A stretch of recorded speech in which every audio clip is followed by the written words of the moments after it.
Those who make peaceful revolution impossible will make violent revolution inevitable. Revolution. First, what is a revolution? Revolution is the solution, hey. The motive of a revolution. Well, now, the objective of a revolution. we televise. And the result of a revolution. And the methods used in a revolution. I know you know. Put my gun away. Never gonna put my gun away. Put my gun away. See that might be better run away. This generation of Americans has already had enough, more than enough, of war and hate and oppression.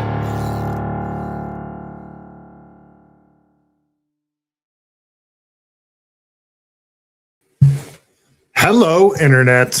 How's everybody doing this fine Sunday evening? I've had a bit of a busy weekend. As if any of you guys follow me over on X, you probably know that I recently adopted a giant puppy. She's giant. She's back there. Her name is Molly, and she is my second Molly. Believe it or not. I know it's a little weird. My buddy Chris told me that it's a little weird, but I didn't choose it. I didn't choose my previous dog. I didn't choose her name. She was already named Molly when I got her. I adopted her from a place called Pets and Pals in Lodi, California. And, or was it Lathrop? I can't remember. One of those towns out there. But she was already named Molly. She was a lab Great Dane mix. I adopted her back in late 2009, early 2010. She made it. She was a year when I got her. She made it all the way up into 2024, I believe. And Scarlet was Molly's first puppy, and she was so excited when I brought her home. And my friend Alex recently, who runs a rescue organization called Healing Hounds Rescue out there in Southern California, she knew Molly way back in the day, way back in 2010. And she, on Easter Sunday, got a call asking if she could take in another rescue, and she's already full. And she asked about the dog, and she happened to already be in LA. And they told her it's a black Great Dane named Molly. She's like, wait a minute, what? So she goes there, and it's this crazy hoarding situation, and she finds out that the dog was basically super underfed, kept in the backyard all its life, didn't have a collar, didn't have a leash.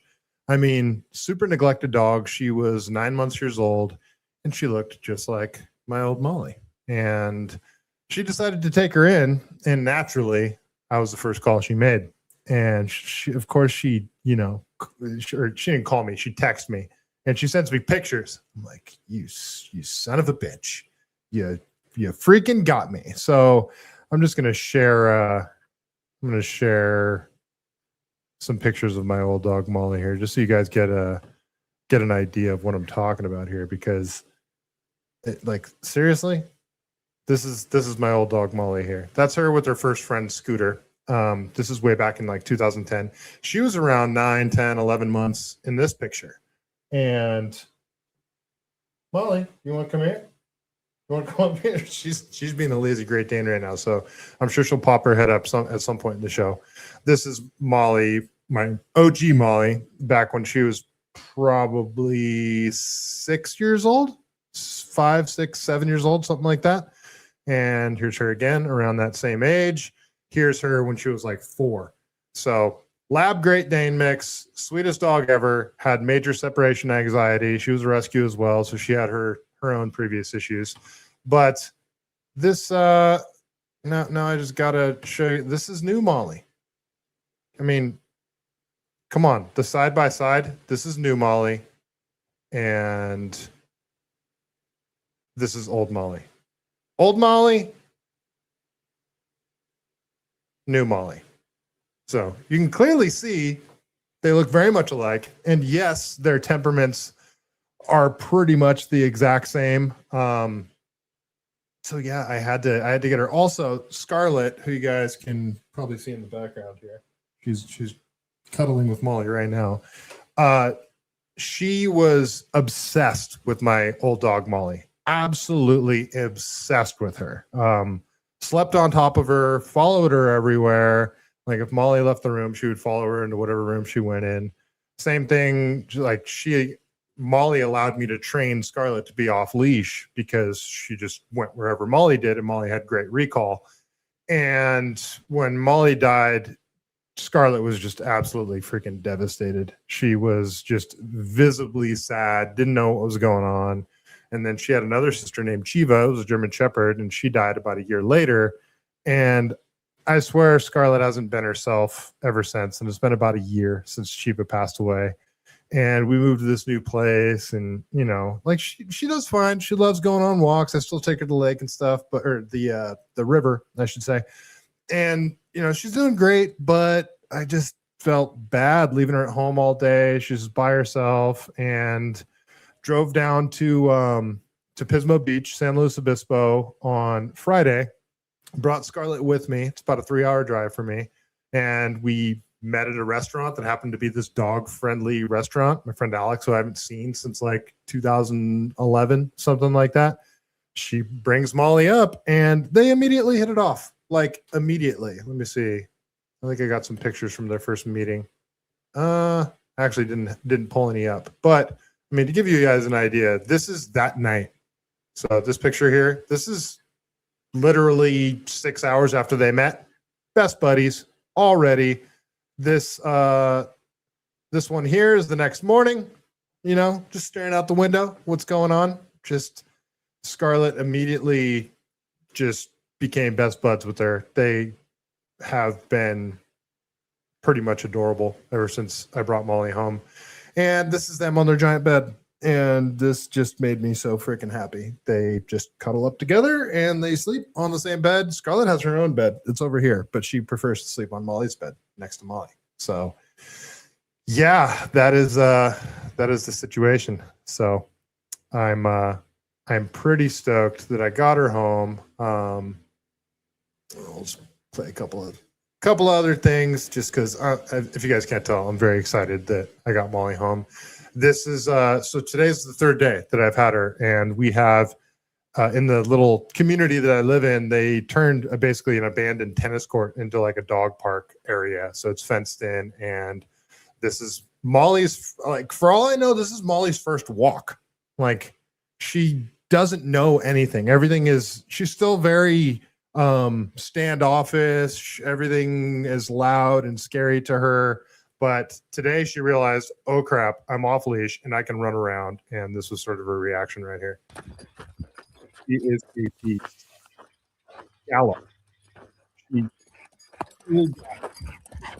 I underestimated how fast she was going to be too. Boy. So that's her and Scarlet playing. Scarlet cannot keep up with her at all because she's just a little chunky pit bull. But yeah, that is so. They are an adorable little duo. So yeah, that's what I got. And my friend Alex, she's the one that came up. She drove 3 hours up to San Luis Obispo to meet me, and you know, she didn't ask any money. Like she's already full, so she had to. She basically took this dog in and didn't have the space for it, but she took it in anyway. And she drove 3 hours to come see me, didn't ask for a rehoming fee and any adoption fee or anything like that. She already got the dog. Got Molly all her shots, you know, gave her a bath and, you know, all that stuff you do for like a week when you first take a new dog. Took her to her first vet appointment and everything.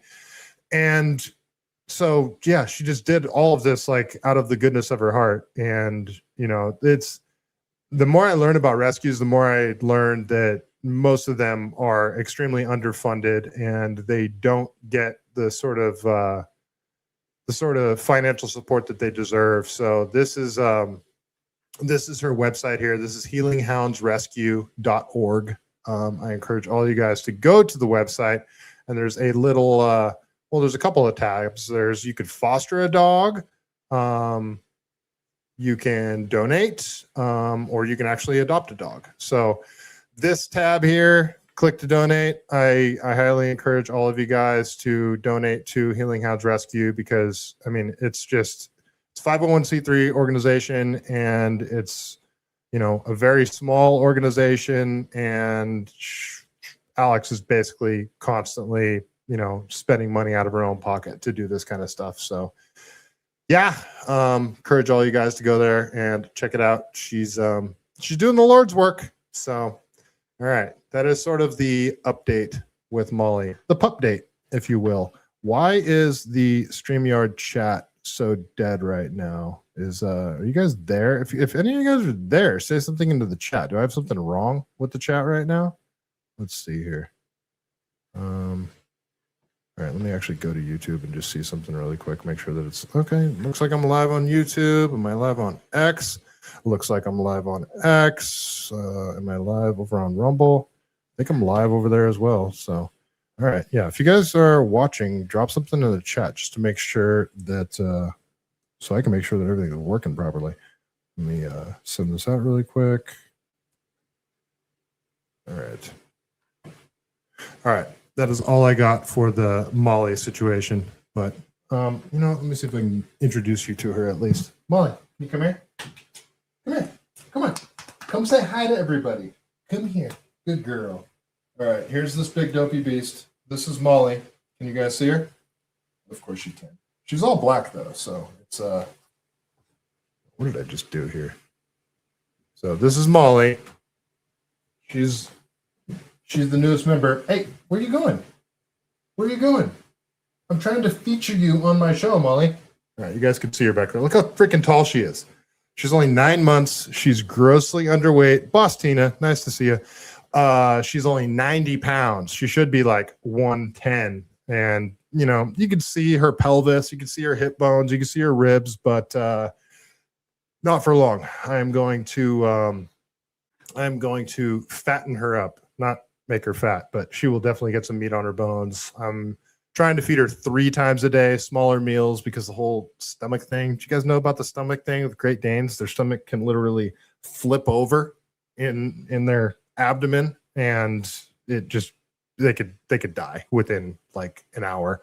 So that's not good. There's a surgery you can get to help prevent that, though it's not sure-proof, and it's best to do it when you get them fixed. So yeah, that is what I plan on doing, but I'll probably have to come up with like $2,500 to pull that off. But I think it's worth it. I think the surgery is worth it. So yeah, that is Molly. That is the pup date on Molly. She loves the sunroof. She likes to, it's freaking hilarious in my car. Scarlet sits shotgun. She sits in the back seat and just pokes her head right up out of the top of the sunroof. And it gets quite a lot of attention driving down the road like that. People think it's hilarious because it is. It's hilarious. She's smiling when it's happening too.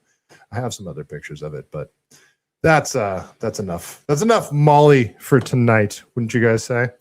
No fake contract. Woohoo, first thumb. Nice. All right, I appreciate it. Thanks for joining. Yeah, you guys, if you guys are here, give the stream a like, subscribe, all that good stuff. Channel's actually been doing really well lately, which is kind of cool. I've been working pretty hard on this channel. So, all right, enough dog stuff. We'll get into the California madness because there's never a shortage of that here in insane California, being run by radical progressives and crazy lunatics like Gavin Newsom, Rob Bonta, Mia Bonta, who are a freaking criminal organization by themselves, if you ask me, allegedly. So yeah, and then you've got, the gubernatorial, funnest word to say, the gubernatorial race is heating up. We have the primaries coming up shortly, and Wally World, thank you. What up, Danger? So yeah, gubernatorial election coming up. We got the primaries heating up, and we have tons of Democrats in the race. As we talked about last episode, Eric Swalwell has dropped out of the race, and it looks like he's resigning from Congress as well. So that leaves Tom Steyer and Katie Porter in the top spots for the Democrats. Steve Hilton is still polling number 1. Chad Bianco's polling around 2 or 3, depending on which poll you look at. There's a big debate on the right now whether, Chad Bianco should drop out to ensure that we get at least one Republican to vote for during the general election, which is that is the stance I take. I think there's zero possibility that both Steve Hilton and Chad Bianco will win the top two spots, because if you don't know, California has a jungle primary, which means the top two vote getters move on to the general election. So the people that get the top two votes in the primary move on to the general election. The idea here is that we've got like 7 Democrats splitting that vote. And then there's only 2 Republicans. So they're like, well, if all the Republicans can turn out, we could get 2 Republicans top 1 and 2. Okay.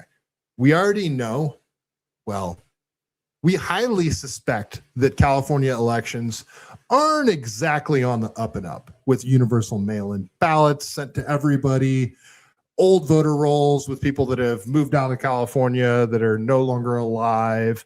And then you've got the 30 days to count the votes, early voting. And then you've got ballot harvesting that's legal.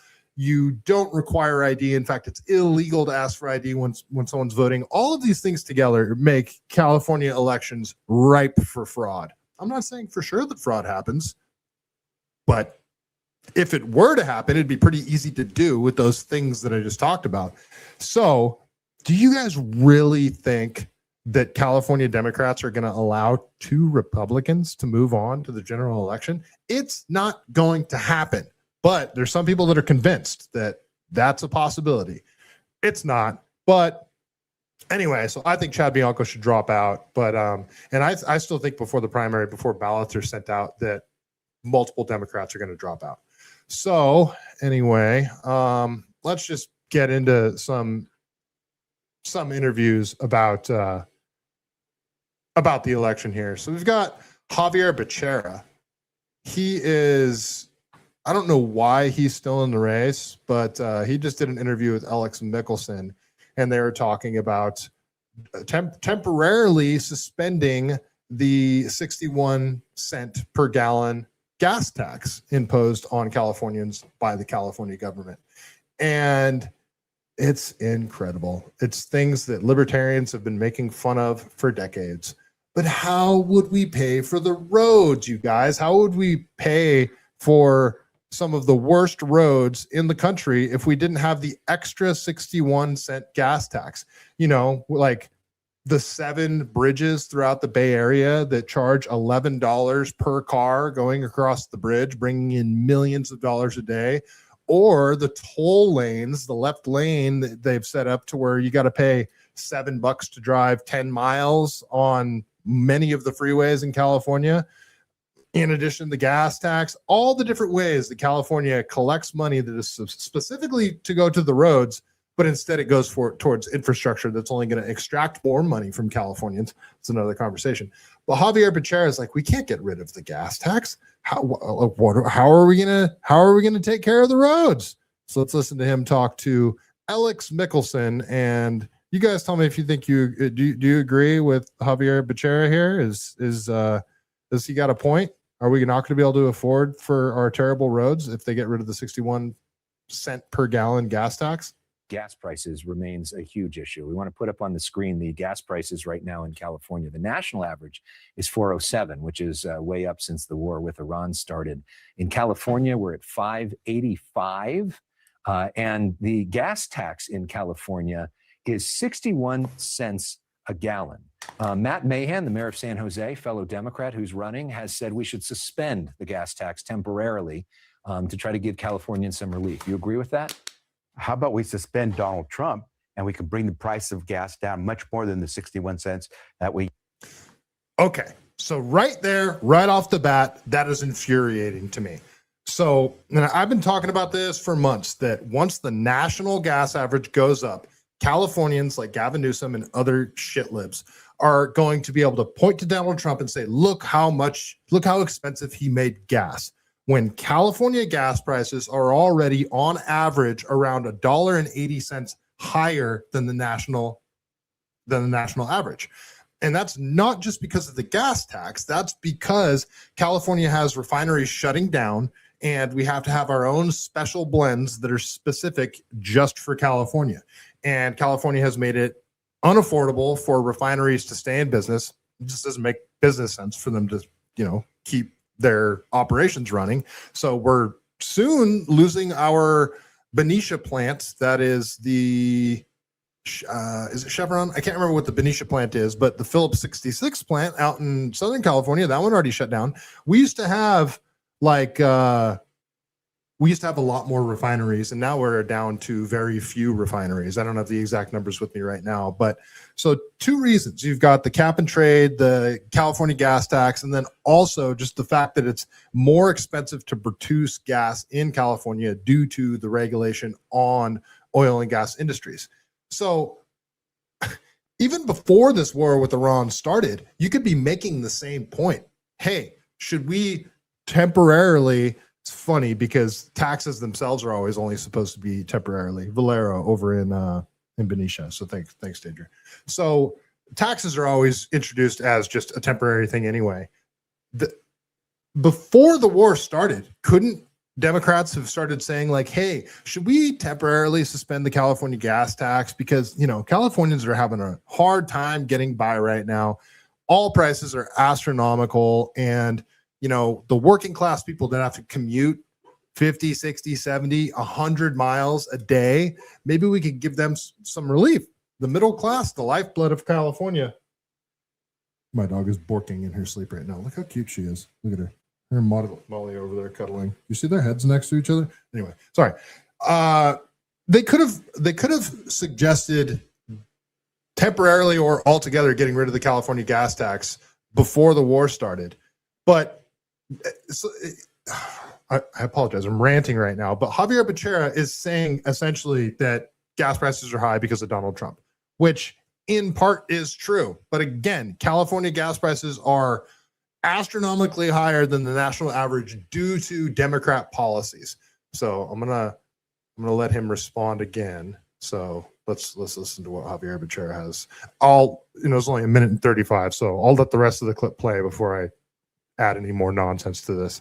How about we suspend Donald Trump and we can bring the price of gas down much more than the 61 cents that we get from the gas tax? If you don't have a gas tax, how do you keep your roads repaired? How do you build the bridges that you need? How do you fill the potholes? I mean, what Mahan would say is that the gas tax is actually not very helpful when, say, folks like have the money to buy EVs. They're not now paying for gas. So we got to redo this, make this more progressive. And a lot of folks who have to buy gas vehicles because they can't afford the other are now paying the gas tax. Whether it's an electric vehicle or not, you're using the roads. The gas tax provides us with the resources to fix the roads, to build the roads. Okay, I'm sorry. I couldn't make it to the entire clip.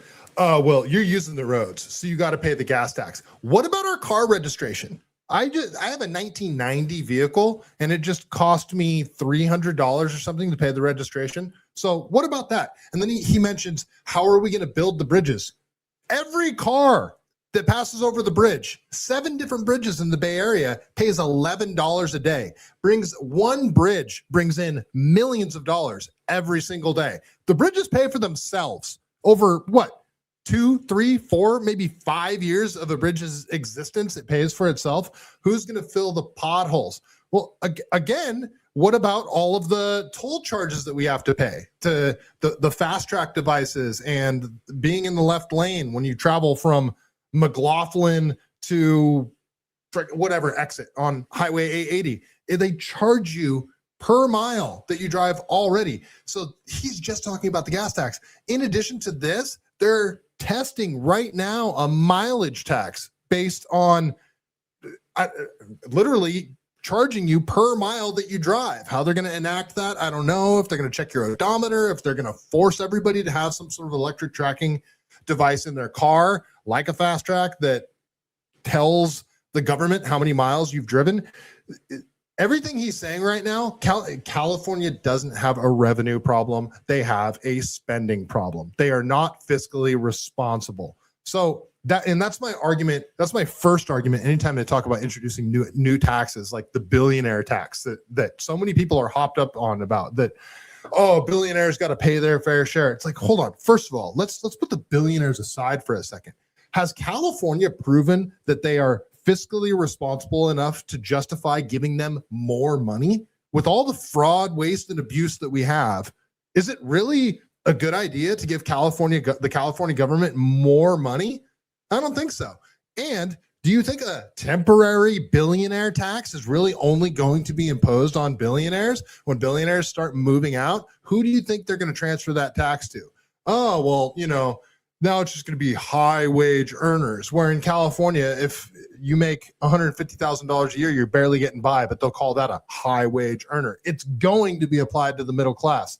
Sorry, that's my rant. How are we going to pay for the roads? How do you do that if you don't have money? And it's crazy. The gas tax hasn't changed in the last 2 months. The last 2 months, we've seen massive increases because of things like this Iran war. Let's tackle what's really causing prices to spike. And if you want to suspend anything, as I said, suspend the guy who took us to a war. Although a lot of other states pay lower gas taxes and they still have roads that work. Well, let's go take a look and compare. Okay. Yeah, I would love to compare the roads of, say, Nevada to California. I would love to. California roads are trash. There is potholes everywhere. Oh, and again, the money that is supposed to go towards maintaining the roads.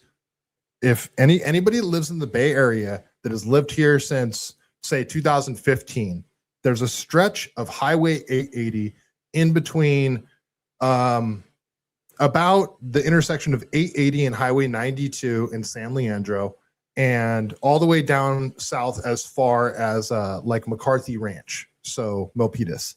That whole stretch the left lane used to be the carpool lane, meaning you only needed 2 passengers to be in that lane.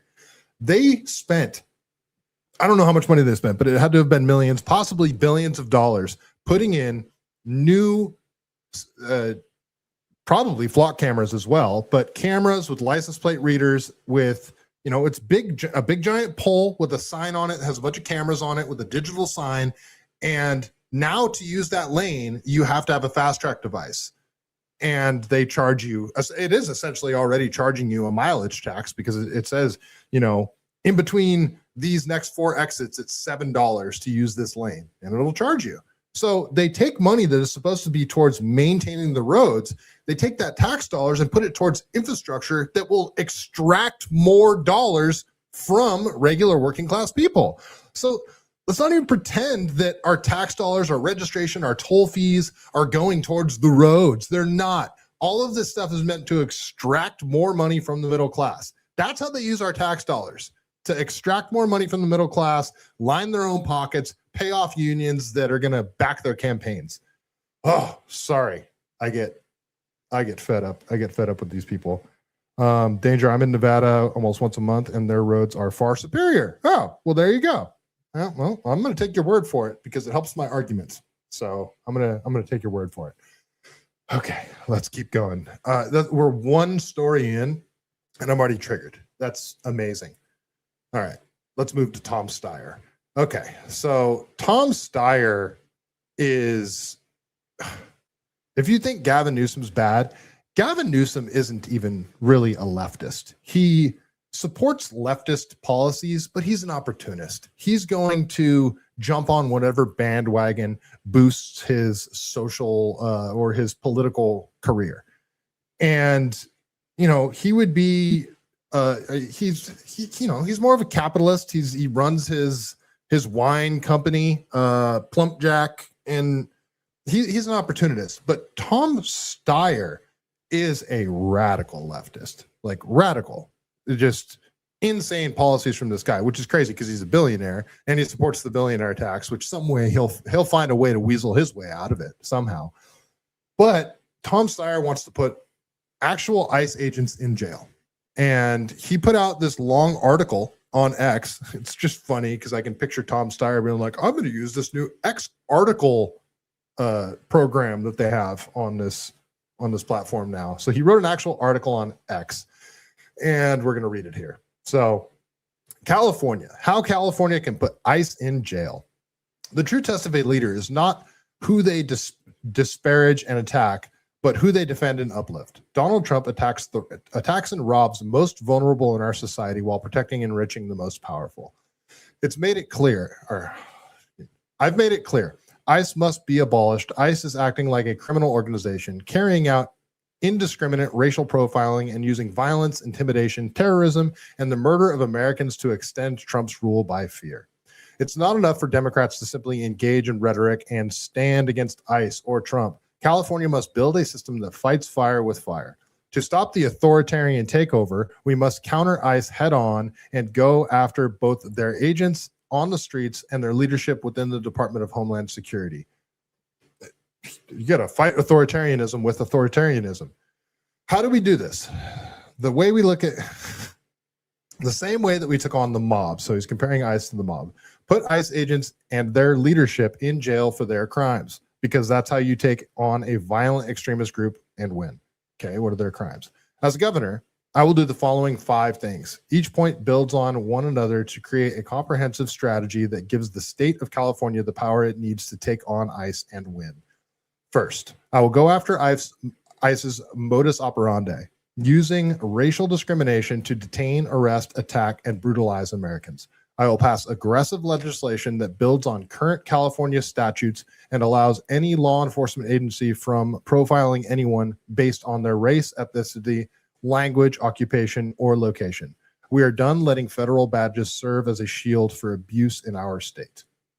Second, I will give the state attorney general, right, Rob Bonta needs more authority, the authority to hold ICE's leadership accountable for violence. My plan will pursue supervisory liability. This body of law empowers the California justice system to criminally prosecute and imprison not just the ICE agents who are committing these crimes, but the leadership directing them to do so.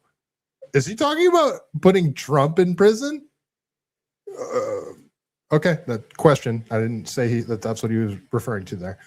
Third, I will appoint and fund a special investigative unit and work with the Attorney General, who is specifically tasked with enforcing these California laws, including laws related to the conditions at detention facilities. This investigative unit will collect the evidence the Attorney General can use to prosecute offenders and their leadership.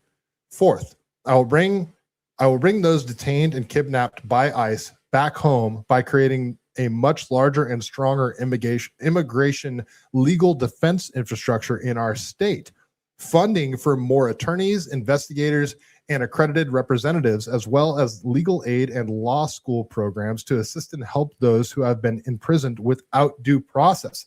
So he'll take people that have been arrested for being here illegally, and he will use California taxpayers' money to pay for their lawyers. Okay, that's insane. Getting the thousands of unlawfully detained immigrant men, women, and children the legal representation they need is one of the most direct ways to defend them from deportation. Defend them from deportation. If they're here illegally, they should be deported, especially if they are caught committing a crime. So this would be applied to everybody. This wouldn't just be applied to, the gardener that's been here for 25 years and he's actually a law-abiding person. He's here illegally, but he's a good dude. He's got a family, like that kind of thing. The people that I am actually sympathetic towards, but there's people that are here illegally that commit horrific crimes. I guarantee you that he would pay for the defense of those criminals as well. Okay. Getting the thousands of unlawfully detained immigrant men, women, and children the legal representation they need is one of the most direct ways to defend them from deportation. Data shows that 62% of immigrants without a lawyer are ordered deported, compared to 27% of those who have legal assistance. Backed by expanded protections against racial profiling, legal representation empowers detained individuals to report ICE's crimes to the special investigator and California Attorney General and take the agents to court. So instead of deporting the illegal immigrants, you're going to try to put the agents that arrested them in prison. And fifth, I will launch a massive statewide Know Your Rights public education and public awareness campaign. Every Californian, regardless of their immigration status, should know their constitutional legal rights if you are stopped, detained, or questioned by ICE agents. If you are assembled to protest against ICE, if you are filming ICE agent activities, or if you witness unlawful and illegal actions perpetrated by ICE agents. There is a solid legal foundation for California to expand these protections and prosecute ICE agents for breaking the law. in July of 2025, Judge Frimpong of the U.S. District Attorney and of the Central District of California placed significant restrictions on President Trump's efforts to ramp up immigration arrests to achieve his pledge of mass deportations. Judge Frimpong ordered ICE agents to not rely exclusively on 4 specific factors to meet the legal standard of reasonable suspicion for making the stop: race or ethnicity, language spoken, occupation, and location, the 4th outlined above. But these restrictions were overruled by the Supreme Court in September of 2025. So California should take matters into our own hands. California can extend these legal protections to its residents, not citizens, its residents, despite the federal government's failures. In America, our system of government allows states to step in when the federal government fails to do its job. It means its job, like deporting illegal immigrants. Leading constitutional law scholars have argued that states can and should prosecute ICE agents for breaking the laws, and the United States versus California CD Cal 2-926, Judge Snyder made it clear that California can regulate ICE agents so long as the law applies to the state and local police as well. So what happens when the state passes laws that contradict federal laws? This is about our right as a state to protect our residents. Trump's attorney general refuses to protect our constitutional rights, so the state of California can and must go further to protect the rights of Californians. Extending these protections is a major step forward. It targets the linchpin that holds together the entire ICE machine: their ability to weaponize their authority as federal agents to engage in racial profiling or racial violence. You see how he's playing that race card to try and drum up support for this? In a functioning democracy, we're a republic, by the way, the Attorney General of the United States would prosecute these cases. Under Trump, the United States is not a fully functioning democracy, exercising the constitutional, legislative, and judicial checks and balances the founding fathers put in place, but California is still and always will be. How dare he mention the founding fathers with how often California government tramples all over the First and the Second Amendment? Like, just the most recent example, the Nick Shirley law, and them trying to outlaw Glocks. Like, First and Second Amendment right there. How dare he even mention the founding fathers? Trump has turned ICE into a criminal expertise. Trump has turned ICE into a criminal enterprise. So let's treat it as such. As governor, I'll go after ICE the way Elliot Ness and Joe Friday went after the mob. Bring them to justice by using their mob basic crimes against them. For the mob, it was racketeering. For ICE, it's racial discrimination. On my watch, California will protect the most vulnerable and bring to justice those who break the law and brutalize our neighbors. We'll let ICE know in California, you obey our laws and respect our residents, or you go to jail. So, like, if you're here illegally, you're technically already a criminal. If you are an ICE agent trying to enforce laws, you're the one that's going to go to jail, and the criminal is going to be protected. That's the way Tom Steyer would run California. And that's just one example of how insane this guy is. Tom Steyer for governor, 2026. Insane. Absolutely insane. All right. Let's see here. Danger. The only thing Tom Steyer will enforce is these nuts. Democrats bailed out murderers and rapists during BLM, so this is on point. Yeah. Notice how he didn't address one problem we have as Californians. Right. Exactly. I mean, like, the first thing that comes to mind is just how expensive and how hard it is to get by in California. And everything he just mentioned will cost ordinary, legal California citizens more money to defend sanctuary state policies. It's insane. It's absolutely insane. Only 2 stories in, and I'm already freaking triggered. All right, so let's keep going here. So this is actually some good news. So this is from Fox News here. I don't usually like to use Fox News, but this is a decent report by Ashley Oliver. So California hit with fresh setback in failed gender secrecy case, costing taxpayers billions. So this is one of the bills that Scott Wiener was behind, where it was making it illegal for California teachers to tell parents if students were demonstrating signs of gender dysphoria, they made it illegal for teachers to actually tell parents, like, hey, little Timmy over here likes to show up to school and then go into the bathroom and change into a dress. You're not allowed as a teacher to tell parents that. Well, apparently some stuff was struck down here. So, all right, I got to read another article. I should have broke these articles up with videos because I'm getting parched, you guys. All right, so California was dealt another blow in a lawsuit over gender secrecy policies in schools when a federal judge ordered the state this week to pay the plaintiffs in a case, $4.5 million in taxpayer-funded legal fees. Judge Roger Benitez, an appointee of President George W. Bush, scolded state lawyers in his order for what he said was an unusual spree of court motions that forced the parents and teachers who brought the lawsuit to respond to California's litigation in transience. The lawsuit challenged California's Safety Act, which blocked schools from requiring staff to notify parents if a student sought to change their gender identity or pronouns. The Supreme Court rejected the policy in March, and jurisdictions with similar policies have subsequently been hit with legal threats to repeal them. Benitez also tacked on additional financial penalties in addition to the legal fees reimbursement to reach $4.5 million figure because the case concerned a very important subject, he said. This is a quote from Benitez. State public education policies impinged on families' rights to free exercise of religion under the First Amendment. The policies also rejected and subverted the federal constitution rights of California parents to guide the health and well-being of their school-aged children, Benitez wrote. Such concerns intrude among the most important areas of the family life in America's history and tradition. The lawsuit brought against California Attorney General Rob Bonta had argued that the state imposed an unconstitutional policies on schools that blocked teachers and staff from informing parents if their child wanted to change their gender.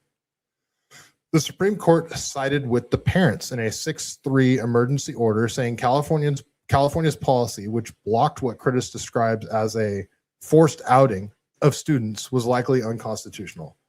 The Thomas More Society, a conservative legal group, represented the plaintiffs in the case and recently warned a school district in New Jersey that it would begin a legal action if the school district did not repeal the similar policy on transgender students. This is just the beginning, Peter Breen, Thomas More Society executive vice president, told Fox News. As of its warning to the Westwood Regional School Board, this is not an end, but the beginning. Our big win in the Supreme Court. We are already finding requests from other parents across the country, and we anticipate sending a lot more demand letters, unfortunately. So this is a huge win for parental rights, not just in California, but across the country. I mean, how insane do you have to be to think that the California government has more rights over children than their parents? Like, it's sociopathic. It's completely freaking insane. Like, they try to phrase it as they don't have to inform parents, but they actually, if you read the language of the bill, it blocks school teachers from being allowed to tell parents. So even if it's not a situation where it's just like they don't have to, like mandated reporters, like teachers have to report to parents. It's not that situation. They made it so they aren't allowed to. Just, hey, mom and dad, I just thought you guys should know that little Timmy likes to wear dresses after he gets to school. Just thought you guys might want to be aware of that. They're not allowed to do that. And that's insane. Well, looks like that was shot down. So that's a big win for parental rights in California. All right. So, okay. You know what? This is another freaking article. It's not that long though. So we'll get through it. It's got a quick clip that I'll play before. So it's from Ashley Zavala. California has more money than projected after Governor Newsom administration miscalculated the state budget this year. So, I mean, that sounds like good news, right? Like, California's budget deficit isn't actually as bad as they thought it was. So you would think that, like, that's something that they would come out and dance and cheer about. Gavin Newsom would be talking about like, oh, you know what? Our budget deficit isn't that bad. So everybody should know about this because we're actually doing great out here in California.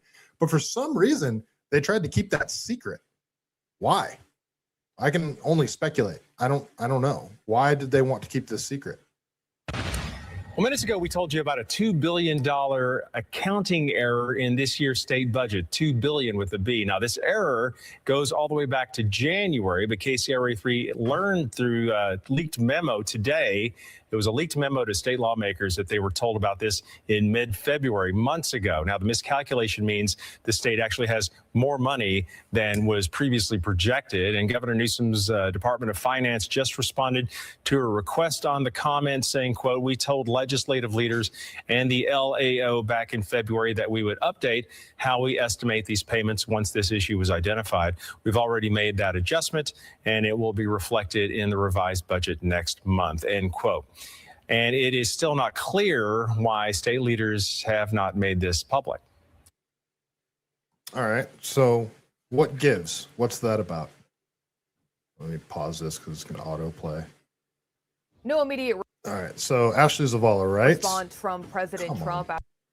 All right, it's from Ashley Zavala here. California's government likely has more money to work with this upcoming year after Gavin Newsom's administration made 2 accounting errors when it put together his proposed state budget in January, according to a memo leaked to KCRA3 on Friday. So this was leaked to them. Why are they hiding this?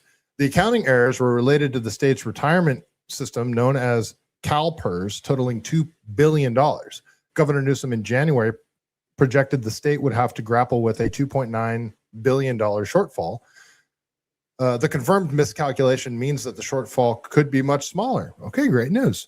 California's legislative leaders have known for months, but did not make the issue public. Why? That's just weird. You'd think they'd want to brag about this.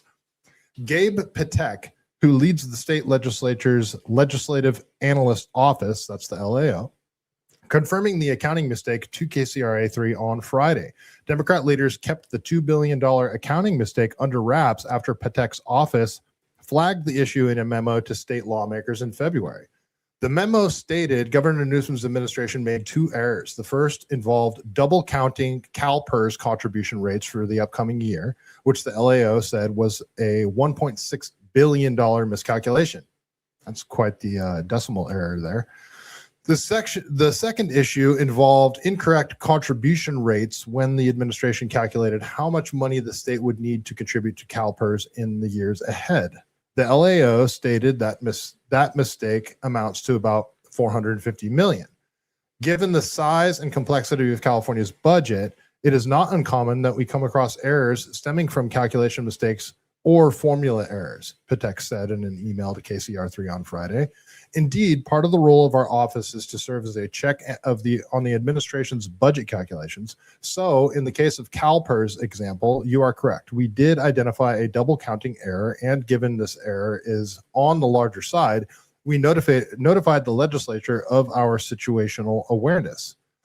In the broader context of the state budget with a lot of moving numbers, the coming updates to the revenue forecast, we expect the issue will be corrected in the May revision, Patek said.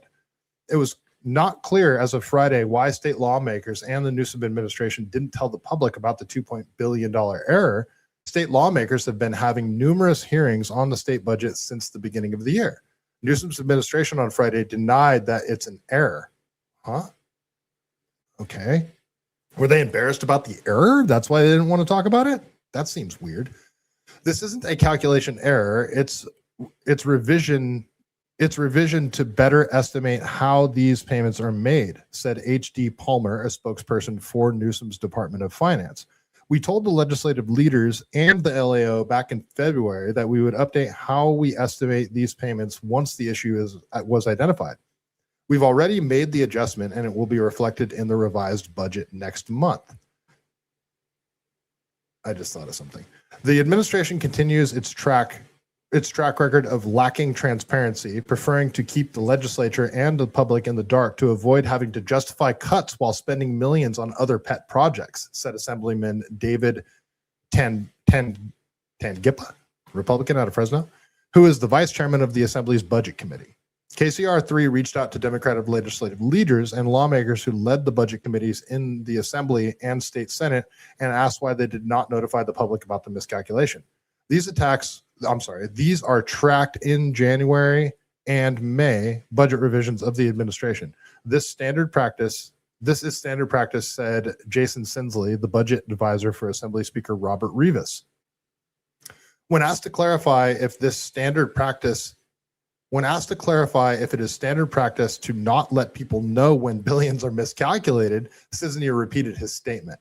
A spokesperson for the leader of the Senate's Budget Committee, Senator John Laird, that's who I ran against for State Senate, Democrat out of Santa Cruz, referred to KCRA3 to the Legislative Analyst Office and Newsom's Department of Finance for comment. It should be mentioned the Capitol Annex project that is super secretive that Ashley Zavala has been trying to uncover how much that's costing is headed up by John Laird as well. So Laird is crooked as can be, but allegedly. We'll keep going. Negotiations on the state spending plan are to ramp up next month after Gavin Newsom presents his final proposed budget in May. State lawmakers have been preparing to deal with the significant budget shortfall this upcoming year and even larger deficits in the years to come. Okay, so I'll ask the question. They realize they've already announced that they're going to have a massive budget shortfall. And they realize, like, oh, you know what? It's actually $2 billion less than we thought it was going to be. Did they want to keep this quiet so they could actually keep that extra $2 billion in their budget and use it for other pet projects, as they said here, where if the public doesn't know that our budget deficit is actually $2 billion smaller than we thought it was, we actually still have that $2 billion to play with to, waste on the homeless industrial complex and the high-speed rail and offshore wind projects. Just asking the question. Just seems weird. Why, if you realize that your budget shortfall is actually way smaller than you thought it was, why would you keep that secret and not brag to the public about it? So this story just stood out to me because that seems weird. So thought I'd share it with you guys. All right, we'll keep going here. This is just a headline because I tried to open the article, and of course it's behind a paywall. It's the New York Times. So apparently Gavin Newsom boosted his book sales with $1.5 million from his PAC. So Gavin Newsom offered supporters who gave any amount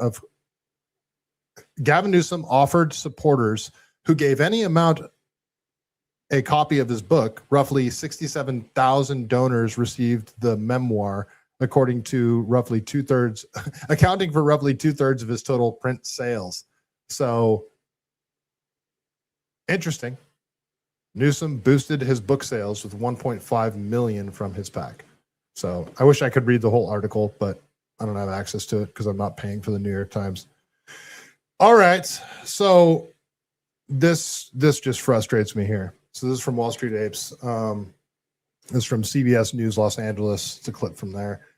The 4th of July fireworks show in Long Beach celebrating 250 years of independence has been canceled by Gavin Newsom's California Coastal Commission.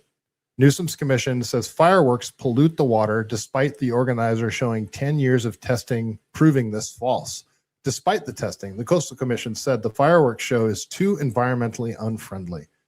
We do not pollute the water. We do not affect wildlife. We've done testing for 10 years. Kids are going to be devastated when I go home to tell them this news. So a fireworks show that's just for one day that doesn't actually pollute the water has to be stopped.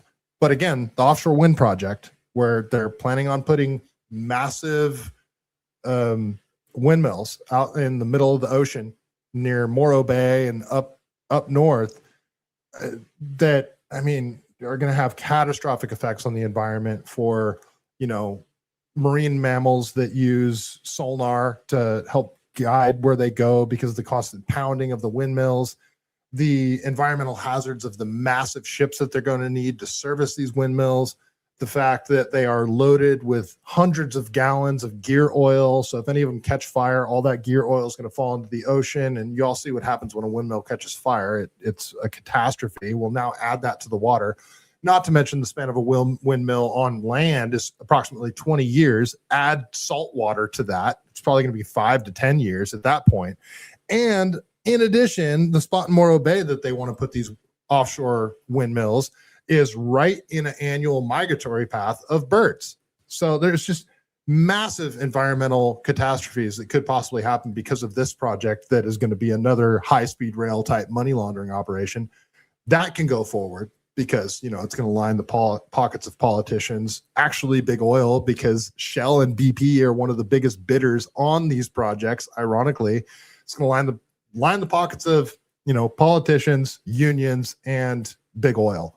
So, but you can't have your fireworks, you guys, because it's bad for the water. Let's see. This is the view over Alamitos Bay every July 3rd, but not this year. Kids are going to be devastated when I go home and tell them this news.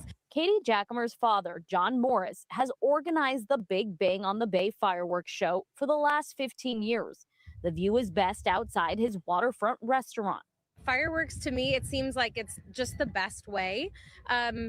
Any other option is going to be really hard to rally as many people as we rally for this event. Last year, the California Coastal Commission told Morris he must stop the fireworks and switch to drones, which have less of environmental impact on the ocean. John appealed the decision and tonight faced the commission one last time. We do not pollute the water. We do not affect wildlife. We've done testing for 10 years. Morris says he's looked into drones, but was told by the fire marshal it would limit boat and beach access and says it would be too costly. So all of a sudden, from a $40,000 fireworks show, we're up to close to $200,000.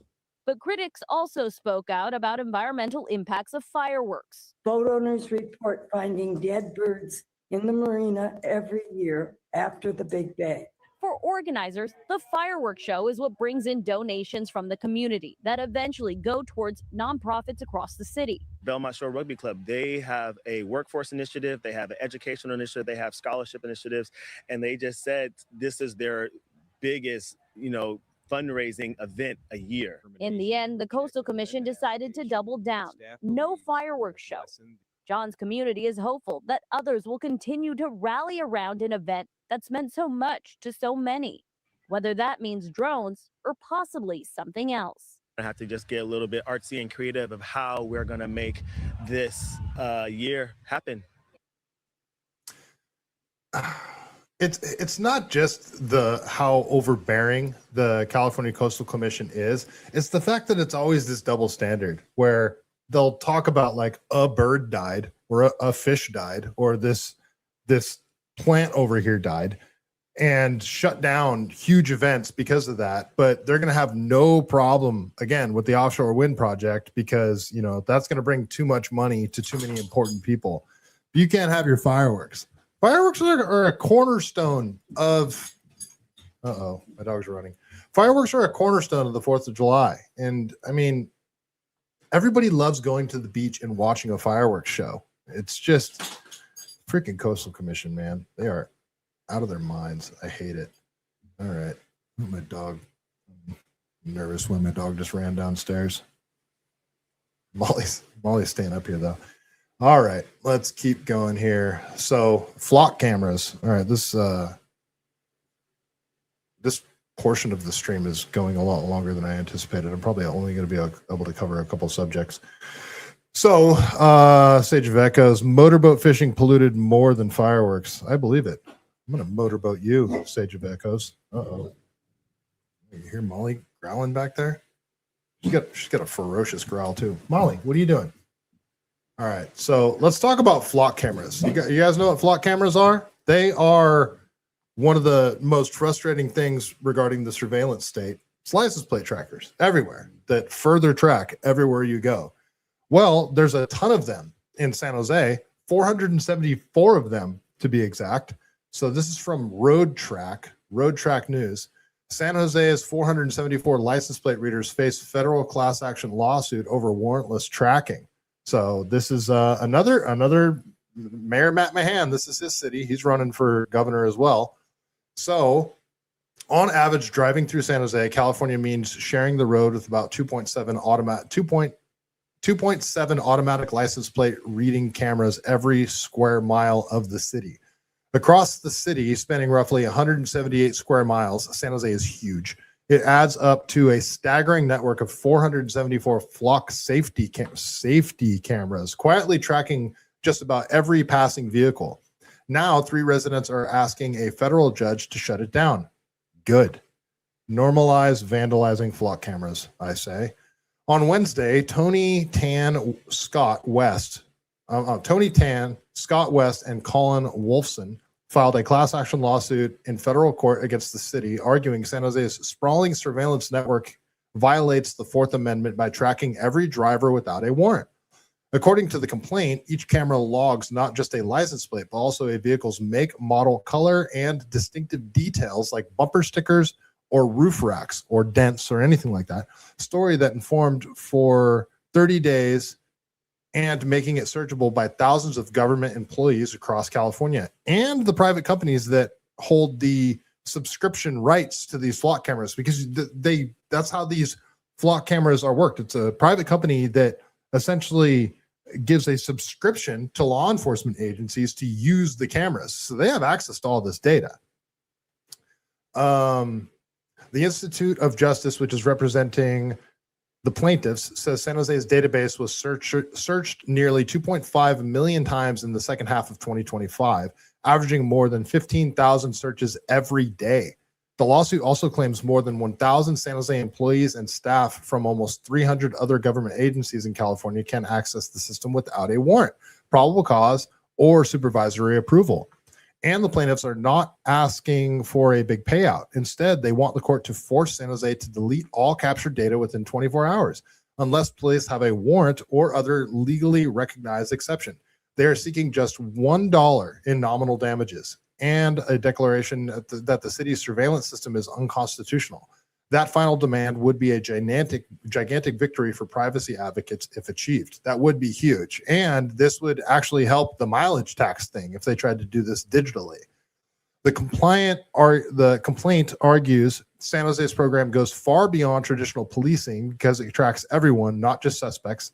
The plaintiffs compare the city's use of ALPR data to the kind of long-term GPS or cell phone tracking the United States versus Jones and Carpenter v. versus United States decision said generally requires a warrant. Notably, these cameras might affect enthusiasts even more than the average driver.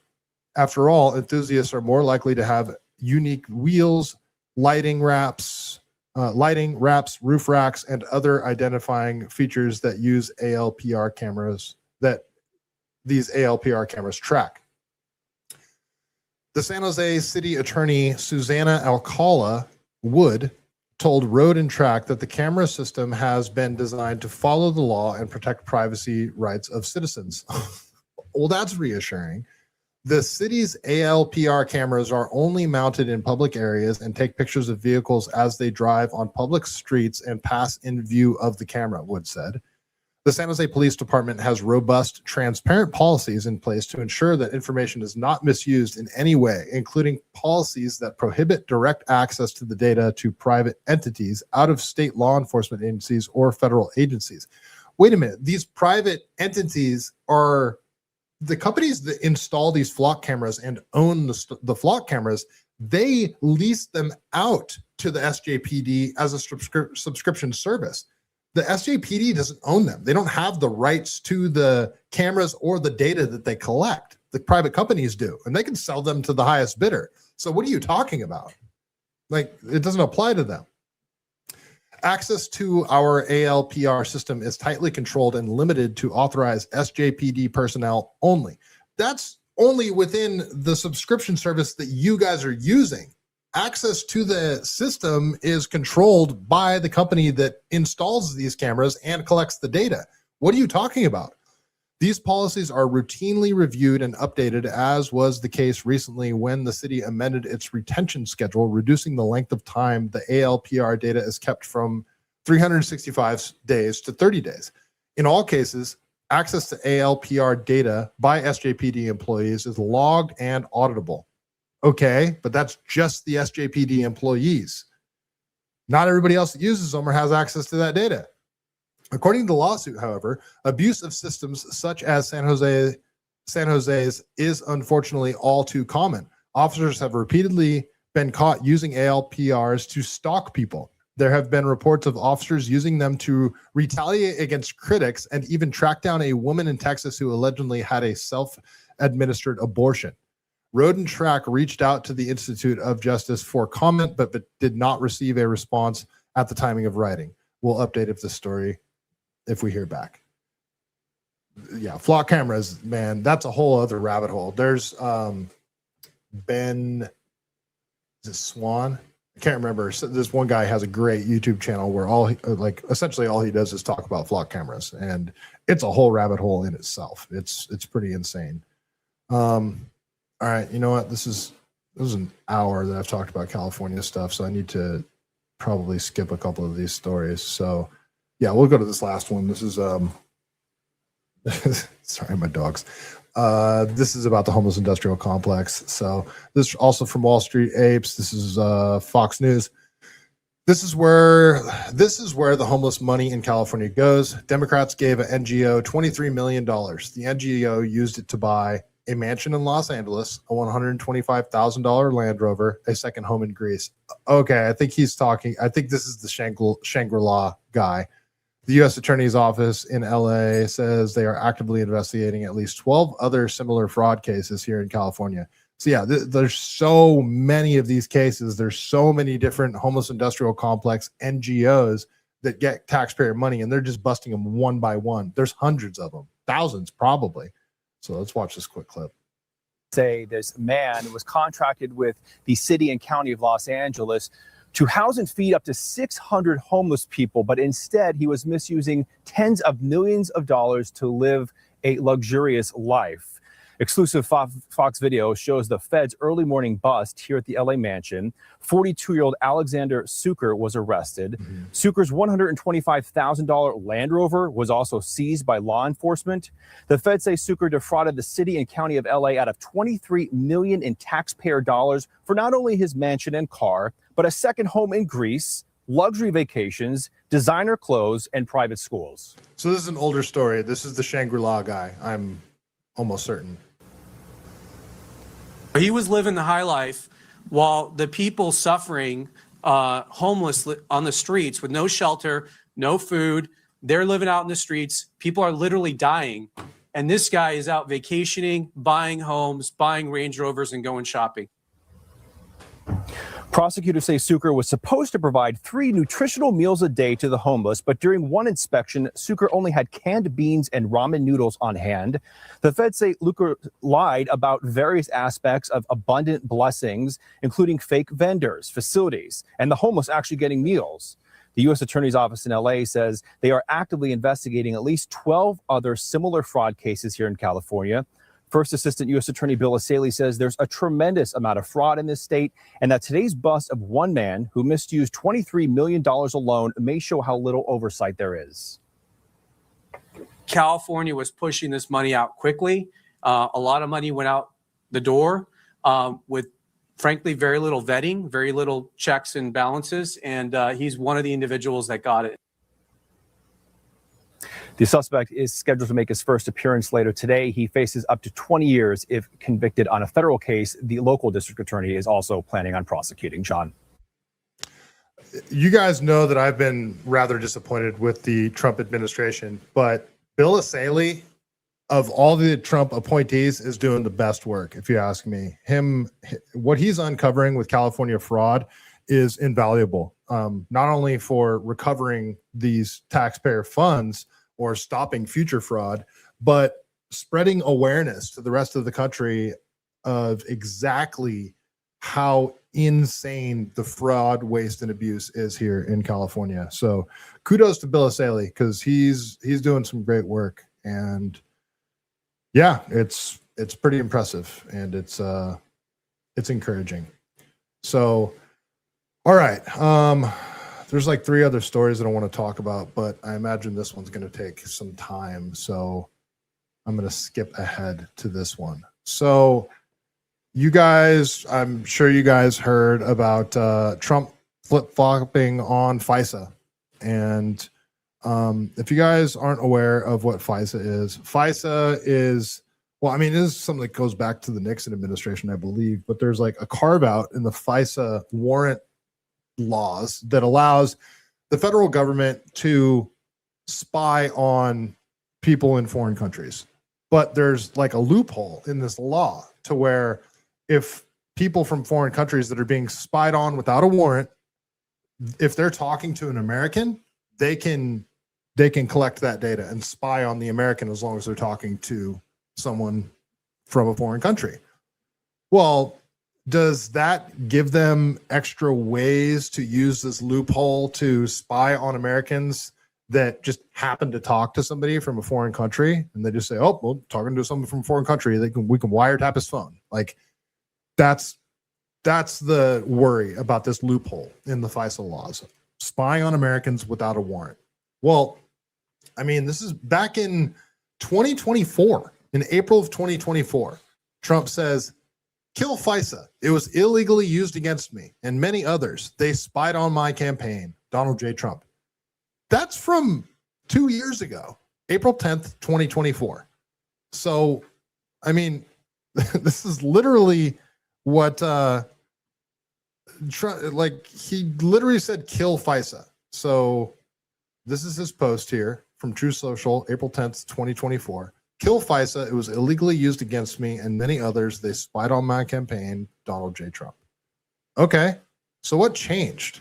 Because he doesn't have that same tune anymore. So this is a statement from Donald J. Trump. So this is from April 5th, almost exactly 2 years later from his original statement where he said, "Kill FISA."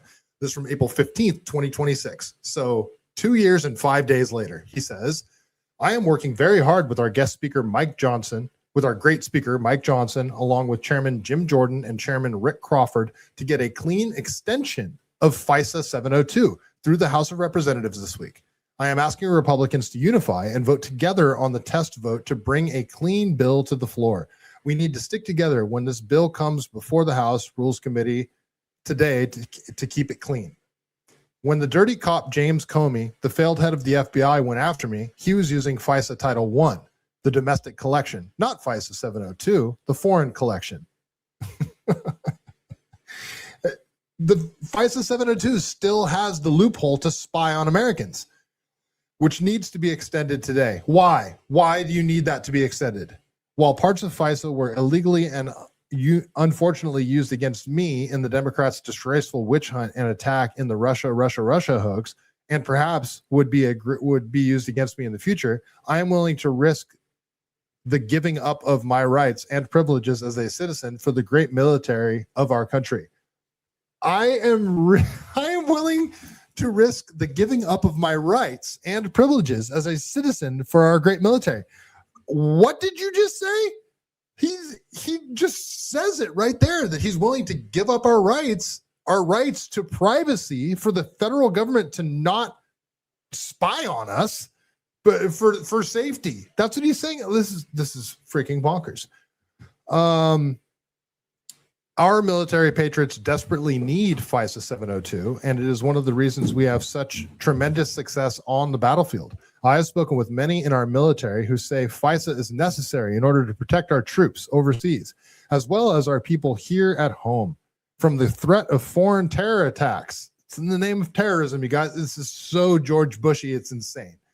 It has already prevented many such attacks, and it is very important that it remain in full force and effect. Thank you for your attention to this matter, Donald J. Trump. Incredible. Okay, so here I use Brave's browser, and we'll see what it says. So I just asked, what is FISA? FISA stands for the Foreign Intelligence Surveillance Act of 1978, a federal law that establishes procedures for the surveillance and collection of foreign intelligence within the United States. It was enacted in response to government surveillance abuses during the Nixon era and requires a federal agency to obtain authorization from a Foreign Intelligence Service Court, FISC, to conduct electronic surveillance, physical standards, or collect business records related to foreign intelligence. Section 702, so that's what Trump wants extended, of FISA, added in 2008, allows government to target non-U.S. persons located outside the U.S. for foreign intelligence without individual warrants using electronic communications. While U.S. persons cannot be directly targeted, their communications may be incidentally collected if they are in contact with targeted individuals. This provision has sparked bipartisan privacy concerns due to warrantless backdoor searches of Americans' data by agencies like the FBI. FISA was signed into law by President Jimmy Carter on October 25th of 1978. It created the FISA, a secret court that reviews surveillance requests. Section 702 is currently set to expire on April 20th, 2026, prompting debate over reauthorization. Recent audits show the FBI conducted over 200,000 warrantless searches of U.S. person data under Section 702. 200,000 warrantless searches of U.S. person data. So right there. Congress passed a 10-year temporary extension in April of 2026 amid internal disagreements over the reforms. So again, the 702 portion of it allows them to wiretap foreign entities, but if they're in communications with Americans, they can store that data. That's like a lot of leeway for the federal government right there to just say, oh, this guy was talking to, Sam over there in Bangladesh. So now does that mean they can tap that person's phone? They can I want to know exactly what this gives them authorization to do. But I mean, yeah, I'm not down with this. I'm not down with this at all. So here's Trump's statement here. So this is from Eric Doherty. Let's just play this clip really quick. This is Trump actually talking about it. In future elections, like in the upcoming. We'll talk about it, pros and cons. Look, they used it to try and put me in prison, right? So I can't be thrilled with it. They use that very strongly, very illegally. The Democrats are thugs, and I don't want to say that. It would be nice to everyone get along, but it's a different country than it was years ago.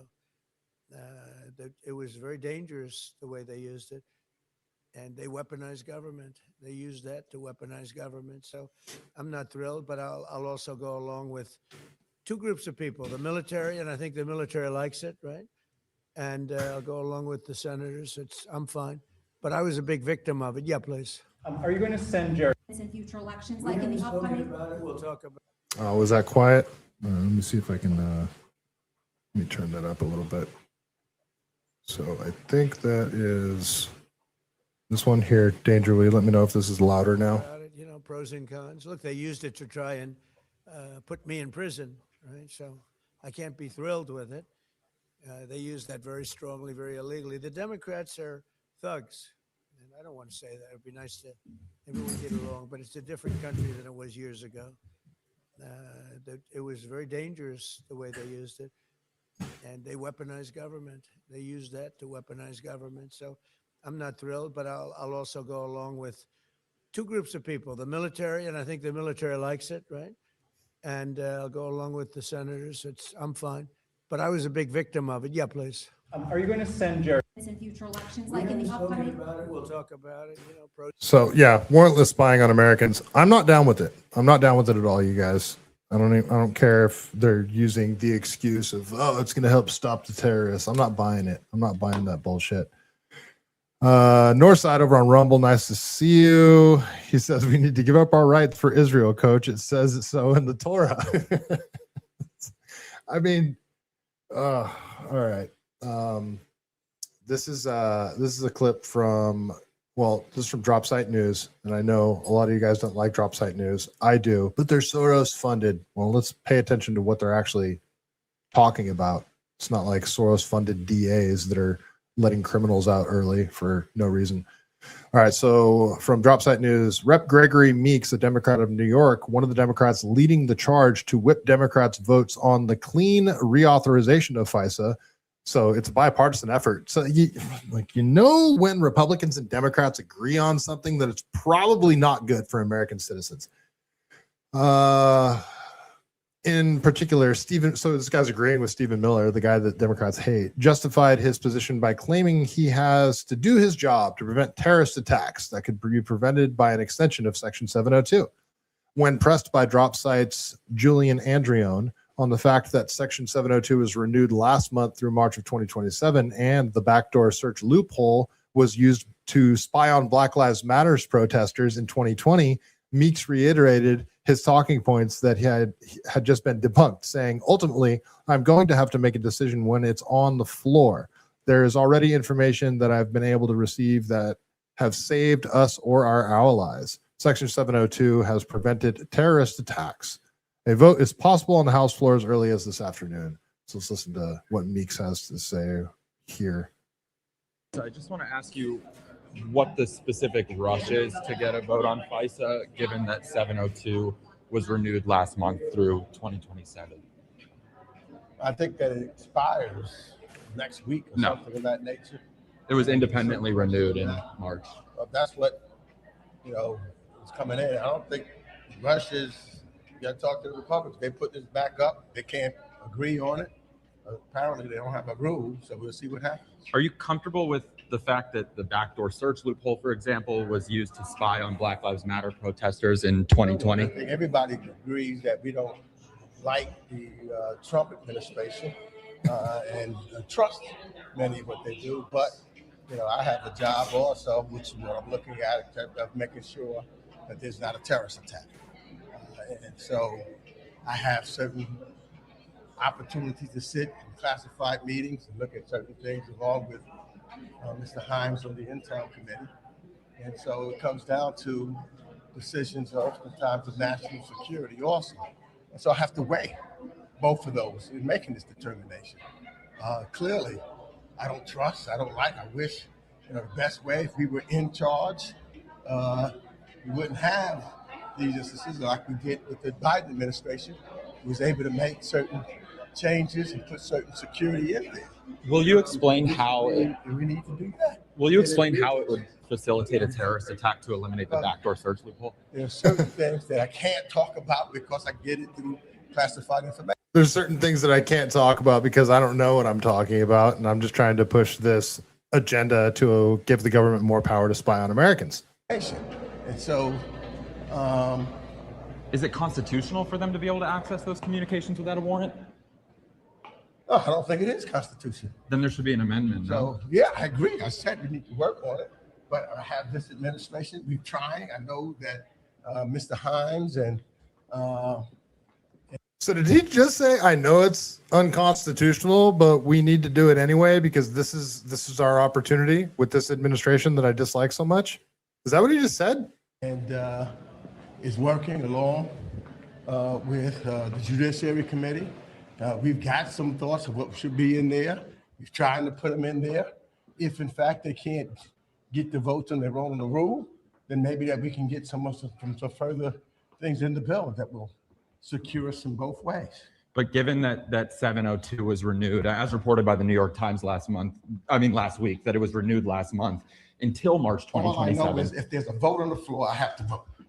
I've got to vote for the clean reauthorization with Stephen Miller. I have to vote based upon the knowledge that I get in this, as in my role as a member of Congress and my role as the part of the.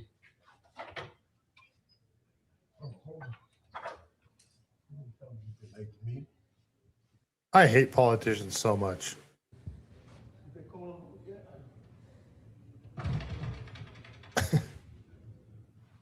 See if he's going to come back out here. All I know is I have to vote. If they put something on the floor, I have to vote, even if it's spying on Americans. You were saying that you have to vote for the clean reauthorization. I've got a choice. If there's a vote on the floor, yeah, I cannot vote. So I got decisions to make on what or how I vote. And I've got to make that decision based upon a number of different facts and issues. And I'm not going to get, don't have, and oftentimes you don't, a perfect bill. I know what I would like in the bill. I know what I think further protections need to be there. And I will push, and we've been advocating to get that done. Ultimately, I'm gonna have to make a decision when it's on the floor. So vote against it. I'm going to make that decision based upon whether or not I know, for example, that there's already been some information that we've been able to receive that have saved us from various us or our allies, because I also talk to our allies in this, which is really important. Oh, so who are you really trying to protect and who are you really trying to spy on? What American dissenting opinions are you really trying to collect here? Also, because we share some of the information with our allies around the world. And it has prevented terrorist attacks. 702, you mean? Yes. Well, that's been renewed already through March 2027. So I wonder if there's any foreign governments that are lobbying politicians in our government to vote on this FISA 702 extension because they actually want Americans spied on so they can have access to that information. If there are foreign governments lobbying our politicians to extend FISA 702 for warrantless spying on Americans, I wonder what foreign governments those would be. have to make those determinations in that regard. And then with House Freedom Caucus members are on the side of not voting for a clean reauthorization. So do you have leverage? Hey, good to see you, sir. Okay, so let's go to Ben Swan and see how he breaks down this FISA 702 extension. If you don't know who Ben Swan is, he's the gentleman that had his career ruined for working for a mainstream media outlet and deciding to talk about Pizzagate and the actual evidence there was to support that conspiracy theory. So this is Ben Swan. I like Ben Swan a lot. Let's see what he has to say about FISA 702. President Trump, the man who screamed for years that the government illegally spied on him and his campaign, and they did, now wants to expand the government's power to spy on you. Remember this? Kill FISA. They spied on my campaign. That was the president's position in 2024. So long ago, right? And he was right, by the way. The whole Russiagate collusion effort was largely pinned on warrantless spying on the president and his campaign. Kill it, burn it down, unconstitutional. That's what the candidate Trump was saying. But today, President Trump is actually saying the opposite. Now posting on Truth Social to extend warrantless spying by intel agencies. Protect it, pass it fast. He's now demanding Republicans unify or go blind. So, what is FISA 702? Well, it is a surveillance program that allows intelligence agencies to collect communications targeting foreigners. But here's the thing, in doing so, they constantly vacuum up Americans' emails and calls and messages, and then they search through that data without a warrant. No warrant, no probable cause, just access. It is completely unconstitutional, and Trump promised to end it. But now we know he's not going to. So why'd he flip-flop? Who's in his ear? Who talked him out of this? And why? Same Donald Trump, who claimed that he was targeted and he was abused by federal agencies, attacked by the FBI, the CIA, the NSA, is now pushing this. The very kind of sweeping surveillance power that Trump once claimed was used against him, he now says is vital. Not every Republican is on board, though. Congressman Thomas Massie put it bluntly, saying this, quote, I will be voting no on final passage of the FISA 702 reauthorization bill if it does not include a warrant provision and other reforms to protect U.S. citizens' right to privacy. That's completely fair, isn't it? But Thomas Massie will get confused of, oh, you're voting with the Democrats again. What's funny is in this case, Democrats are on board with this too. Once again, Massie is the only one standing up for the promises that Trump made in his campaign, the things he campaigned on. Thomas Massie is the one that's living up to those standards far more than Donald Trump is. End quote. You know, Massie even tried to fix this bill. He offered 3 amendments to add safeguards, but they were not even allowed to a vote. Of course not. So why is this happening? Why right now? Washington will tell you the same lies they've been shoveling for the past 25 years. National security and global threats, strength abroad, stop the terrorists, right? It's not about that. It was never about that. FISA 702 is about one thing. And by the way, it was loved by Hillary Clinton and Barack Obama and Joe Biden, and apparently now Donald Trump. And it's really about giving unchecked power to intel agencies to target and to go after anyone they choose, and to not let anything, especially the Constitution, get in the way. There it is. I mean, FISA 702 is clearly just a way to give the surveillance apparatus access to Americans' communications. That's all this is. Why does Trump want it extended all of a sudden? Who's in his ear? What's this all about? Why did he flip-flop on this? Like, that's what's extra suspicious. Why did he flip-flop on this? Just, it makes no sense. I don't know, guys. This, it's just another concerning thing that that Trump is doing. So FISA 702, there it is. All right, well, we'll keep going here. All right, I got about 30 minutes left, so maybe I will have talk. All right, so which stories do you guys want to talk about? Do you guys want to talk about the missing scientists? Because that's like a big, crazy rabbit hole to go down. Or do you want to talk about Salem media? Because that's another interesting rabbit hole. So first person to respond, that's what I'll talk about. Salem media, or do you want to talk about the missing scientists? Because they're both interesting topics, and I'd like to talk about either of them. All right. If you guys aren't going to respond, I'm just going to choose. And yes, good. Sage of Echoes. Thank you. That was what I wanted to talk about. Salem media. Perfect. Okay, awesome. Danger. Thank you, too. Let me read you guys' comments first really quick. Danger. Thomas Massey is right on this one, and I agree with him. Awesome. Good. Sage of Echoes. I don't like the idea we have to become China with all this surveillance in order to not become China. Yeah, no shit, right? Why do we need FISA when we have the Patriot Act? Oh, don't even get me started on that one. Northside, do the scientists. I think they are found to cure the gay stuff. Northside, I'm sorry, you were too slow, bro, and you're outvoted 2-1. This is a democracy here on CaliBased. I'll do a separate video on the scientists because you know what? There's still more research I want to do about the scientists, anyways. Actually, what's her name? There's if you guys like go to YouTube and search the missing scientist stuff, there's this chick on there. I'm blanking on her name. She just did a great 2-hour episode about the missing scientists. She did this great series called Boy. If you search Boys on the Tracks, that's what I'm talking about. It's her most recent video.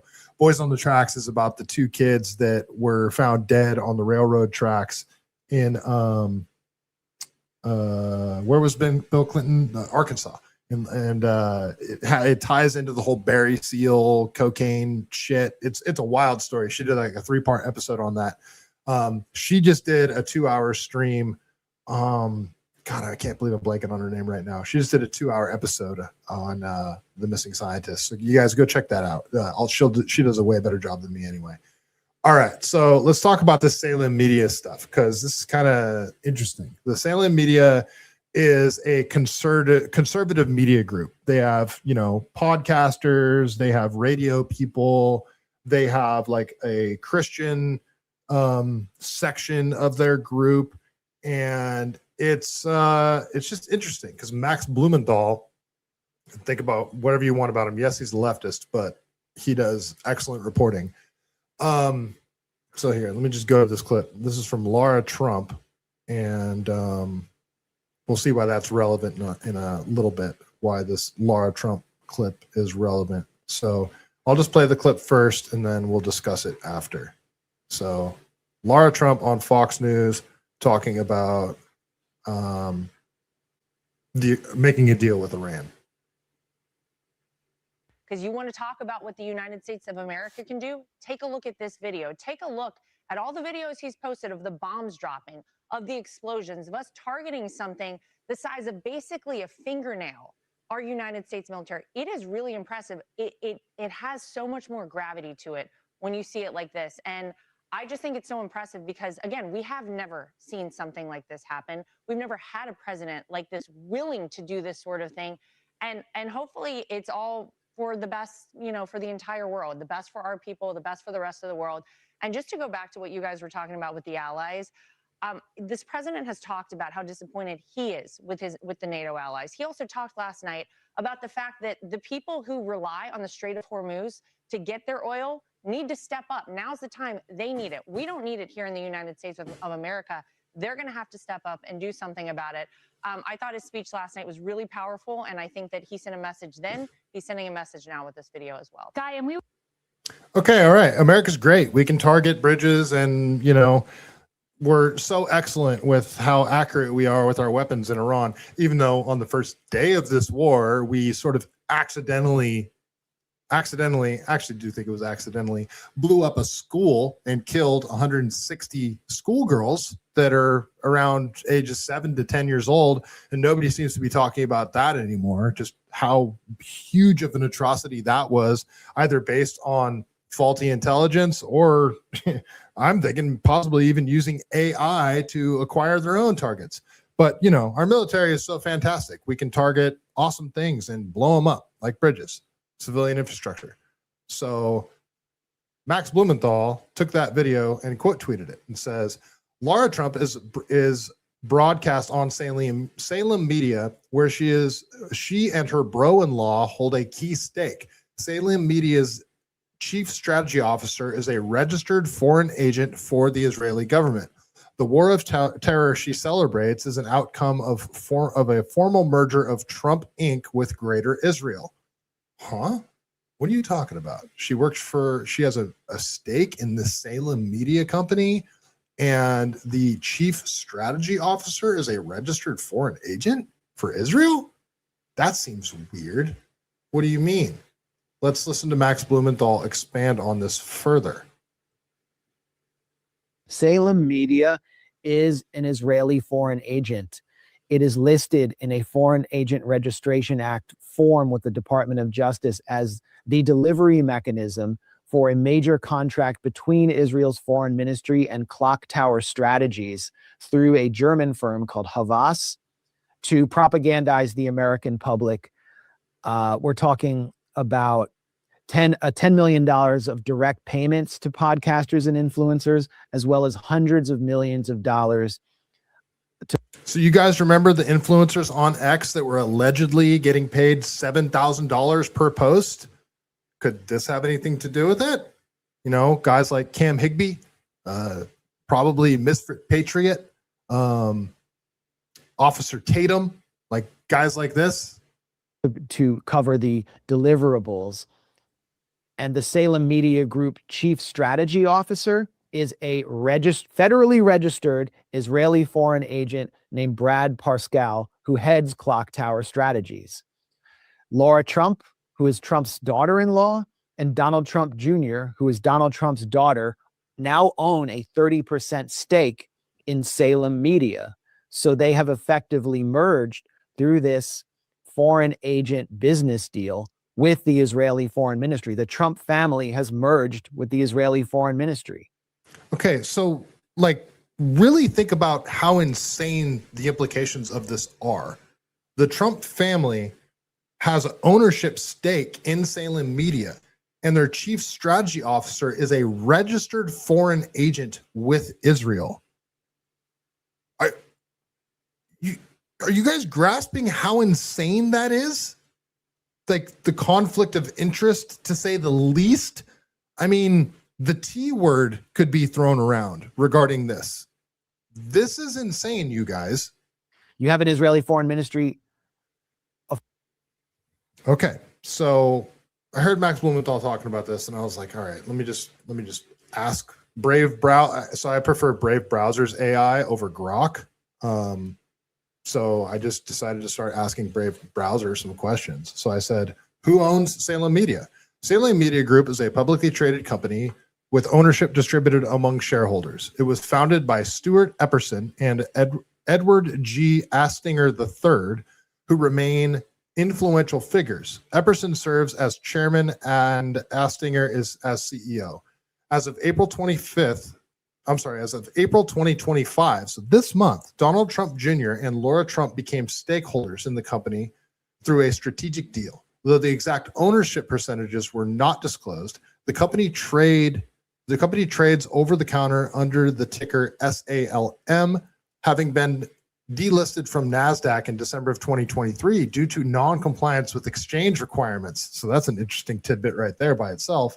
So I asked, what affiliation do they have with Israel? Salem Media Group is a strong pro-Israel affiliation rooted in its Christian conservative audience and amplified through direct partisanship and media campaigns. So this is like the evangelical Christians that are constantly talking about how these are the Christian Zionists, all the Christian Zionists that you see that are super pro-Israel. So key aspects include fundraising and broadcasting from Israel. In 2024, Salem media host Mike Gallagher broadcast live from Israel in partnership with the International Fellowship of Christians and Jews, raising $342,000 for humanitarian aid after the October 7th Hamas attack. Okay. Organizational pro-Israel trips. Salem has led listener trips to Israel branded as Stand with Israel, hosted by figures like Dennis Prager and Mike Gallagher, reinforcing support among its audience. So PragerU is a whole other thing in itself. Foreign agent contracts in 2025, Salem's chief strategy officer, Brad Parscale, was retained by the Israeli government under a $6 million Foreign Agents Registration Act filed contract to integrate pro-Israel messaging across Salem's platforms, including Town Hall, Red State, and podcasts like the Dinesh D'Souza podcast, The Right Wing View with Laura Trump. Red State. There's someone I know from Red State that I like, but I disagree with her on a very specific subject. How interesting. Strategic messaging campaigns. Salem is part of Israel's broader U.S. outreach, including initiatives like Partners for Peace, aimed at shaping public opinion and countering criticism, particularly among younger conservatives. This alignment reflects both ideological support and formalized collaboration with the Israeli government interests.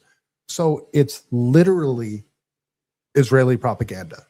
It's designed to steer public opinion to support Israel and to stop and speak out against criticism of Israel. That's what it seems like Salem Media's key role is. And Laura and Donald Trump Jr. just basically became part owners of this company. So that's insane. I asked Brave Browser to give me a list of podcasters and X accounts that are contracted with Salem Media. So very interestingly, first name that pops up, Charlie Kirk, host of the Charlie Kirk Show. Then you've got Dennis Prager, host of the Dennis Prager Show and PragerU. And like I said earlier, PragerU has its own ties to Israel, which is interesting. Hugh Hewitt, host of the Hugh Hewitt Show. I don't know who that is. Dinesh D'Souza, who's also a very pro-Israel person. Todd Starnes, Trish Regan, Laura Trump, Alex Marlowe, Scott Jennings, who's on CNN all the time, talking very pro-Israel stuff on CNN. Doug Collins, Jenna Ellis, Sebastian Gorka, very pro-Israel. Mike Gallagher. This is not Mike Gallagher, the guy that introduced the TikTok bill. This is a different guy, the guy that went to work for Palantir after he left Congress, after he got the TikTok bill introduced. That was a whole other thing, which also had to do with Israel, ironically. And then last but not least, Larry Elder, guy that ran for governor of California during Gavin Newsom's recall. Interesting. Very freaking interesting. Okay, let's keep going on. Let's keep going here. So I asked some follow-up questions about PragerU. I said, what affiliation does Israel have with Dennis Prager? Dennis Prager is a staunch pro-Israel advocate and founder of PragerU, a conservative nonprofit that promotes pro-Israel education content. He identifies as a deeply religious Jew and views support for Israel as integral to Judaism, arguing anti-Zionism is inherently anti-Semitic because it uniquely targets the existence of the Jewish state. Prager's affiliation with Israel is both ideological and historical. He was the national spokesperson for the student struggle for Soviet Jewry, advocating for Jews denied immigration to Israel. In 1969, he was recruited by the Israeli government to smuggle religious items into the Soviet Union and collect names of oppressed Jews. He constantly defends Israel in his media, claiming that abandoning Israel would mean the end of America due to his shared Judeo-Christian values. PragerU produces pro-Israel videos aimed at countering what he sees as anti-Israel bias in academia. I asked if he ever worked for Israel intelligence. He said no, but it did work for the Israeli government in the Soviet Union, doing his smuggling of material, which that was against the Soviet Union, so I could actually give a shit about that. But then it says, while Prager himself was not a part of Israeli's intelligence services, PragerU's CEO, Marissa Street, served in Unit 8200, Israel's military intelligence cyber division. So they're the intelligence agency of the IDF. So like the three intelligence agencies that you have for Israel are obviously Mossad, which everybody knows. Then you've got Shin Bet, which is basically like Israel's FBI. And then you have Unit 8200, which is the intelligence agency of the IDF. So Marissa Straight, I think I'm pronouncing that correctly, is the CEO of PragerU, a position she's held since 2011, and plays a central role in shaping its conservative educational content. Born on August 28th, 1981 in Los Angeles, she is an American and she has American and Israeli citizenship. She moved to Israel at age 7 after her parents divorced and completed her primary education there. As an adult, she served in Unit 8200, the military intelligence division of the IDF, gaining experience in strategic analysis and national security. After her military service, Straight returned to the U.S. and earned a bachelor's degree in business and economics from UCLA, followed by a master's in education and nonprofit management in the American Jewish University. Before joining PragerU in 2009, she worked as the 4th and 5th grade teacher, later becoming a school headmistress and serving as director of operations for the Israeli American Council. As CEO, she has transformed PragerU into a major media nonprofit with over 1 billion annual videos, promoting conservative and pro-Israel perspectives through short form and edutainment content. She also hosts the PragerU podcast Real Talk with Marissa. Straight is married to Noah Straight, a mortgage lending executive, and they have 3 children. She lives in Los Angeles, is known for advocating parental rights in education and opposing what she views as leftist bias in schools. So, Californian. So she is not associated with Salem Media, but Dennis Prager being affiliated with Salem Media just makes you look at the whole Salem Media Israeli ties and then the PragerU Israeli ties and the whole, Con Inc. Evangelical Christian Zionist network that's out there. It's like this whole thing. So here's Salem Media's website here.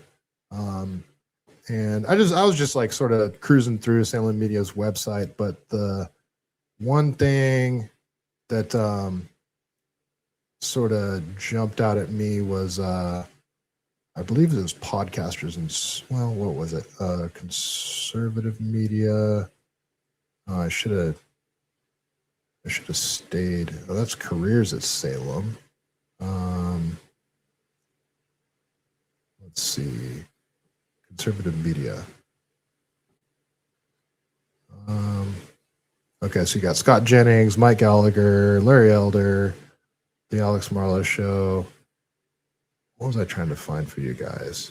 There was a way, so you can reach out to Salem Media and be like, hey, I want to be a influencer with you guys. And they'll do like a questionnaire with you and you can basically sign up to be an influencer with Salem Media. So yeah, there was that link in there. So quite interesting. Let's see. I want to find that. Well, here's Christian Media. Let's go to Christian Media.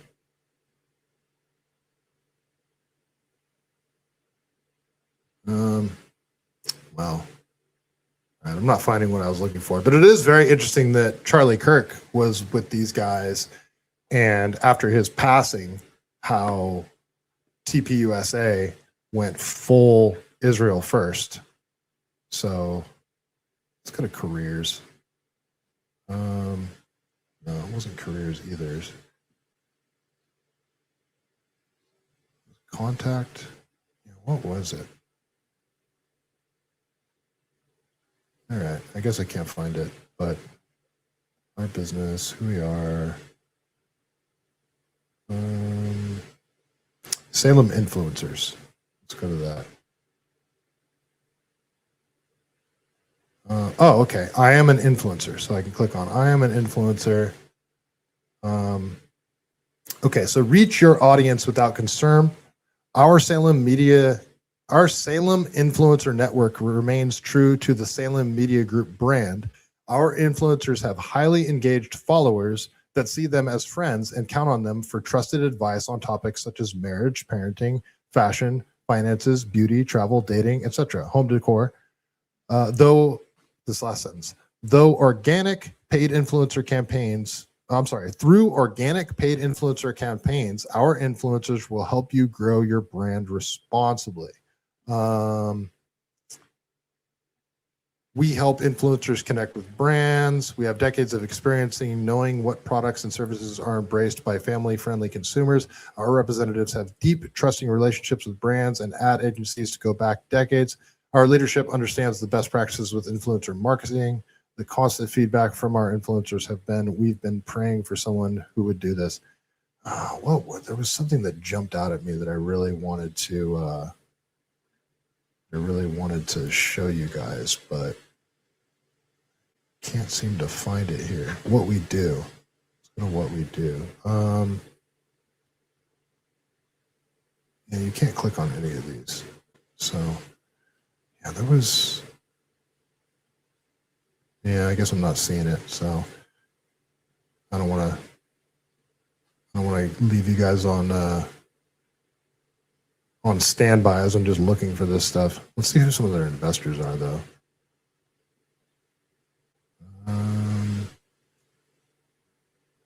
All right, nothing that's jumping out at me. So, Stuart Epperson, okay. All right, nothing's jumping out at me. So, oh man, I wish I would have kept it on the page that I was. Wait, hold on. Agencies and brands. Okay. Jeez, did they? No, okay. I'm getting conspiratorial. So there was something that jumped out at me that I read last night that I wanted to read you guys. Through organic paid influencer campaigns, our influencers will help you grow your brand responsibly. Okay, that wasn't it. All right, you know what? That's it. That's all I got. That is all I'm going to talk about tonight. So I will have to do a separate. What the heck? Okay, I'll have to do a separate stream on the missing scientist thing, or maybe I'll just do a video and upload a video on the missing scientist thing, or maybe I'll talk about it on Wednesday-ish. I'm not sure, but I do need to cover that because it is a super interesting topic. So it's definitely a rabbit hole. God, I wish I could remember the name. You know what? I think it's Melissa Harlow. Let me see. I'll just go to her. I'll go to her page really quick, and I'll actually put it up on screen. The video that you guys should watch.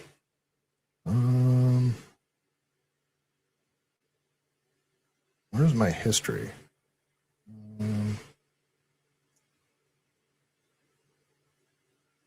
All right. Well, if you guys want to know about is it Melissa Harlow?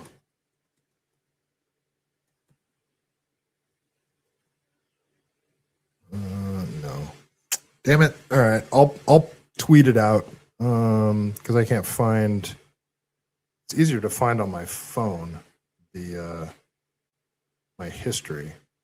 So okay, watched. There it is. Stephanie Harlow. So let me put this up on screen really quick. So just so you guys can actually see what I'm talking about here, you guys should definitely go watch this video that she did. It's like 2 hours long, and she dives deep into the whole missing scientist thing. So this is it on screen here. Hopefully you guys can see this. Yeah, so this is Melissa Harlow. Search the disturbing pattern of dead and missing scientists. What is going on? She did like a pretty solid deep dive into this. She also did the Boys on the Tracks episode. So it's a 2 hour, 18-minute episode. You guys should definitely watch it, and definitely check out her Boys on the Tracks series that she did. That is a wild one. It's each one is like 2 hours long, and there's 3 of them, so it's like 6 hours of total content. It's a super interesting series to watch, and I highly recommend it. And she also has great like production value, very good storyteller, very easy to listen to. So hopefully I can get her on the show at some point. Maddie Bracco do a video on the scientist. That's a rabbit hole. Yeah, I do need to talk about it because it is it's yes. And like one of the scientists worked for JPL, which is a rocket manufacturing company, and they have a facility out here in San Jose that weirdly one of my friend's mom worked for that company, and that same family owned a 1,370 acre ranch that bordered JPL, and we used to party out there. We used to have crazy parties out there. So yeah, it's just it's interesting because I knew people that worked for JPL. That's one of the scientists that went missing, and they all sort of tie together. And man, I have a bunch of stuff pulled up on it too, but I don't have time to get into it. So yeah, that is all I got for tonight. Yara, nice to see you. Maddie Bracco, thanks for hanging out. Sage of Echoes, always good to see you, man. Northside over on Rumble, you're the man. Danger, I will see you soon. I need to bring my dog over to say hi. And Wally World, I saw you in here earlier. No Fake Contract, thanks for joining the Rumble channel. I appreciate it. Boss Tina, as always, thanks for hanging out. Stop sharing there. And yeah, that is all I got for tonight. So yeah, got a new dog. Her name's Molly. She's cuddling with Scarlet back there right now. So that's all I got for tonight, folks. But before we get out of here, you know how we do it. We got to read a joke from the greatest book ever written, The Truth About Chuck Norris. And this is the sequel to that book, Chuck Norris Cannot Be Stopped, courtesy of Danger here in the chat. You know the rules. I open the book, my eyes go to a joke, and I read it. Sometimes it's good, sometimes it's not. Chuck Norris, joke of the evening. Michael Jackson was taking all of those anti-anxiety medications because he borrowed a pair of boots from Chuck Norris and never returned them. And on that note, stay CaliBased.